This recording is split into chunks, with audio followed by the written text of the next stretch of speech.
ang mga pahayag na binitiwan ni Senador Jinggoy Estrada sa kanyang privilege speech kaugnay ng pagkakadawit niya sa pork barrel scam. Giit niya biktima siya ng trial by publicity and selective investigation. Hindi rin daw makatarungang silang tatlo lang ni Senador Juan Ponce Enrile at Senador Bong Revilla ang iniimbestigahan.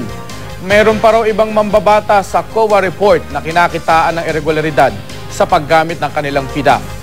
Kabilang dyan si Mandaluyong Representative Neptali Gonzales Jr. na miyembro umano ng Liberal Party.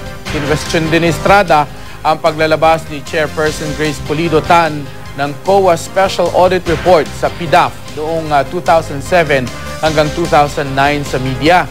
Hindi rin daw kumpleto ang COA Special Audit Report dahil hindi nito natukoy kung magkano ang kabuang pondong napunta sa bawat mambabatas. Masama rin daw ang loob ni Estrada sa ilan niyang kapwa-senador sa Senate Blue Ribbon Committee dahil sa kanilang mga komento at pagtatanong sa PDAF hearing. Sinabihan pa ni Estrada mga kapwa niya senador na huwag magmalinis at huwag maging ipokrito.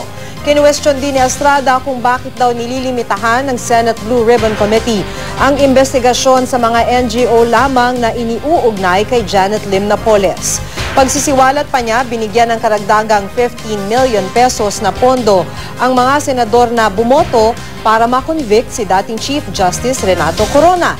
Hindi rin daw siya nakatanggap ng pondo matapos niyang bumoto laban sa Sin Tax Law at RH Law. Kinwestiyon din ni Estrada ang tila pagiging tahimik daw ng DBM sa gitna ng usapin ng PDAF.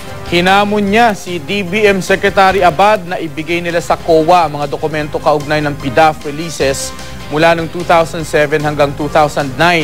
Pati na rin mga dokumento kaugnay sa mga umano'y suhol at dagdag pondong ipinamigay ng pamahalaan sa ilang mambabatas. Sinisika po namin kunan ng komento sina Budget Secretary Butch Abad, COA Chairperson Grace Pulido Tan at Congressman Neptali Gonzales Jr.